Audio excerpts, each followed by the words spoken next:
අන්තරාසර්ග පද්ධතිය. ජීව විද්‍යාත්මක මනෝවිද්‍යා පාඩම් වලයි අවසාන අපි කතා කරන පද්ධතිය තමයි අන්තරාසර්ග පද්ධතිය කියලා කියන්නේ. මේ අන්තරාසර්ග පද්ධතියේ ප්‍රධානිය වෙන්නේ හෝමෝන.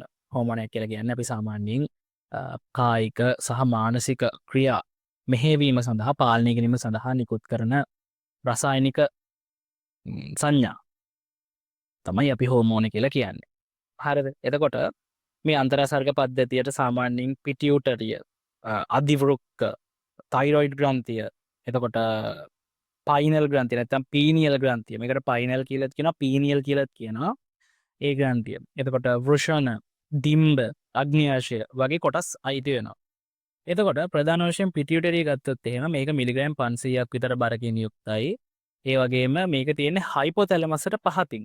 හයිපොතැලමස් සිග්නල් එක දුන්න ගමන් පිටියුටරිය කරන්නේ අදාළ තැන්වලට එයාගේ හෝමෝන ටික රිලීස් කරන එක. මේකෙන් ප්‍රධාන වශයෙන්ම වර්ධක හෝමෝන තමයි නිකුත් කරන්නේ. ශරීරයේ පවත්වාගෙන යාම සඳහා අවශ්‍ය හෝමෝන 9ක් මේ පිටියුටරිය මගින් නිකුත් කරනවා. ඊට පස්සේ අපි ගත්තාම තයිරොයිඩ් ග්‍රන්ථිය. තයිරොයිඩ් ග්‍රන්ථිය ප්‍රධාන වශයෙන්ම ස්වරාලයට පහතින් සහ ශ්වාසනාලවලට දෙපසින් පිහිටලා තියෙනවා. ස්වරාලයට පහතින් ශ්වාසනාලවලට දෙපසින් තමයි මේ තයිරොයිඩ් ග්‍රන්ථිය පිහිටලා තියෙන්නේ. හරිද? මේකෙන් ප්‍රධාන වශයෙන්ම කැල්සිටොනින් සහ තයිරොක්සින් කියන හෝමෝන දෙක රිලීස් කරනවා. එතකොට මේ කැල්සිටොනින් කියන හෝමෝනෙන් කරන්නේ රුධිරයේ තියෙන කැල්සියම් භාවය සහ පොස්පේට් මට්ටම ඉහළ දානවා. පොස්පේට් මට්ටම ඉහළ දානවා. තයිරොක්සින් වලින් කරන්නේ ඔය ඒ කියන්නේ තයිරොක්සින් හෝමෝනෙන් කරන අපේ ශරීරයේ තියෙන ශක්තිමත් භාවය, ශරීරයට ශක්තිය දෙන. ඔය තයිරොක්සින් අඩු වුණාම තමයි ගොඩක් නිදිමත ගතිය, ඇඟට පණ නැතිකම, කම්මැලිකම එහෙම හැදෙන්නේ. ඔය තයිරොක්සින් අඩු වුණාම හෝමෝනය. තයිරොක්සින් වලින් කරන්නේ මේ ගොඩක්ම අපේ ඇඟට ශක්තිය ලබා දීම, අපේ කටයුතු පවත්වාගෙන යාම සඳහා. ඒ වගේම විවිධ පරිවෘත්තීය ක්‍රියාවන් වලට මේක උපකාරී වෙන අපේ ශරීරයේ පවත්වන. ඔය තයිරොයිඩ් ග්‍රන්ථියෙන් තයිරොක්සින් අධික ලෙස වෙහෙසක් අරගෙන පිට කිරීම තුළින් තයිරොයිඩ් ග්‍රන්ථිය ඉදිවීම තමයි ගලගණ්ඩී රෝගී තත්ත්වය කියලා අපි කියන්නේ. ඊට පස්සේ අධිවෘක්ක ගත්තාම නැත්නම් ඇඩ්‍රිනලින් කෙනෙක් ගත්තාම මේකේ තියෙන වකුගඩු ආශ්‍රිතව මේකෙන් ප්‍රධාන වශයෙන් රිලීස් කරන කෝටිසෝල් කියලා හෝමෝනයක්.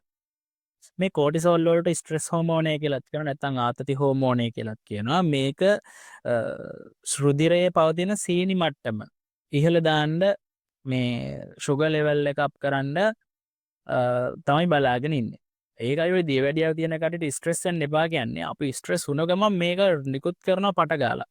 එතකොට ෂුගර් තියෙන කට්ටියට මේකෙනුත් ෂුගර් ටිකක් තව ආපුවාම එයාලගේ ෂුගර් ලෙවල් එක තවත් ඉහළ යනවා. ඒක නිසා තමයි කියන්නේ දියවැඩියාව තියෙන කට්ටියට ස්ට්‍රෙස් වෙන්න එපා කියලා. අපි ස්ට්‍රෙස් වෙලා ඉන්න මොහොතක අනිවාර්යයෙන්ම මේ ඇඩ්‍රිනලින් මේ ඇඩ්‍රිනලින් නැත්නම් මේ අධිවෘක්ක ග්‍රන්ථි වලින් මේ කෝටිසෝල් කියන හෝමෝනය රිලීස් කරනවා. හරිද? ඊට පස්සේ ඇඩ්‍රිනලින් සහ නන් ඇඩ්‍රිනලින් කියන හෝමෝන දෙකත් මේ අධිවෘක්ක ග්‍රන්ථිය නැත්නම් ඇඩ්‍රිනලින් ග්‍රන්ථි මගින් නිකුත් කරනවා. මේ ඇඩ්‍රිනලින් වලින් කරන්නේ අපි දැන් බය වෙලා ඉන්නවා කියමුකෝ. ඒ බය වෙලා ඉන්න අවස්ථාවක අපේ හෘද ස්පන්දනය වැඩි වෙනවා, හුස්ම ගන්න එක වැඩි වෙනවා. මෙන්න මේ වගේ ක්‍රියා නියාමනය කිරීමට, පාලනය කිරීමට, මේ වගේ ක්‍රියා කිරීමට උපකාරී වෙන්නේ මෙහෙවීමට ඇඩ්‍රිනලින් කියන හෝමෝනය. අපි අර කතා කරේ ස්වයං සාධක ස්නායු පද්ධතියේදී අපි අර අනුවේගී ස්නායු පද්ධතිය ගැන අපේ අනුවේගී වෙන කාර්යයන් ටික ඔන්න ඔය කාර්යයන් සම්බන්ධ උදව් වෙනවා ප්‍රධාන වශයෙන් මේ ඇඩ්‍රිනලින් කියන හෝමෝනය. ඒ වගේම අපි කතා කරා මතකද මේ ස්වයංසාධක ස්නායු පද්ධතිය යටතේ ඔය අනුවේගී පද්ධතියේදී අපි බය වුණාම අපේ ආහාර ජීර්ණ මාර්ග පද්ධතියම අකර්මණ්‍ය වෙනවා කියලා. ඒ රුධිර නාල පටු වෙනවනේ. ඔය රුධිර නාල පටු කරන්නේ මේ නොන් ඇඩ්‍රිනලින් කියන හෝමෝනය. හරිද? ඒ වගේ කටයුතු කරන. එතකොට ප්‍රධාන වශයෙන්ම ගත්තාම අපි ඔය මේ සාමාන්‍යයෙන් අනුවේගී ස්නායු පද්ධතියෙන් වෙන කාර්යයන් ටිකට අපේ ශරීරයේ ක්ෂණික හැඩගැසීම් වලදී නිකුත් කරන හෝමෝන දෙකක් තමයි මේ ඇඩ්‍රිනලින් සහ නොන් ඇඩ්‍රිනලින් කියලා කියන්නේ. ඊට පස්සේ මේවා නිකුත් කරන අධිවෘක්ක ග්‍රන්ථි හරහා ඊට පස්සේ අපිට හම්බෙනවා තව කෙනෙක් අග්න්‍යාශය. අග්න්‍යාශය ගත්තාම මෙයා ඉන්සියුලින්, ග්ලූකෝජන් වගේ හෝමෝන රිලීස් කරනවා. මෙයා කරන්නේ රුධිරයේ තියෙන සීනි මට්ටම නියාමනය කරන එක, පාලනය කරන එක, ඉන්සියුලින් සහ ග්ලූකෝජන්. ඊට පස්සේ වෘෂණ වලින් ටෙස්ටොස්ටෙරෝන් හෝමෝනය නිකුත් කරනවා. පිරිමි ළමයිගේ ද්විතීයික ලිංගික ලක්ෂණ පහළ වීමට මේක උදව් වෙනවා. ස්වරාලය ඒ විශාල වීමට එතකොට කටහඬ ස්වරාල විශාල වීම තුළින් කටහඬ ගොරෝසු වෙනවා. මේ වගේ ද්විතීයික ලිංගික ලක්ෂණ වලට වගේම ශුක්‍රාණු පිට කිරීමට වගේ දේවල් වලට මේ හෝමෝන ග්‍රන්ථිය උපකාරී වෙනවා. ඊට පස්සේ ඩිම්බ. මේක ප්‍රධාන වශයෙන්ම කාන්තාවන්ගේ ඩිම්බ කෝෂවල පවතිනවා. මේක ප්‍රධාන වශයෙන්ම ගත්තහම ඔය සරුභාවය ඇති කරන්න. එතකොට මේකෙන් ඊස්ට්‍රජන් සහ ප්‍රොජෙස්ටජන් කියන මේ හෝමෝන නිකුත් කරනවා. මේ තුළින් කාන්තාවන්ගේ ද්විතීයික ලිංගික ලක්ෂණ පහළවීම, එතකොට ගැබිණි කාලයේදී අර ක්ෂීරගන්ති උත්තේජනය කිරීමට වගේ දේවල් මේ තුළින් කරනවා.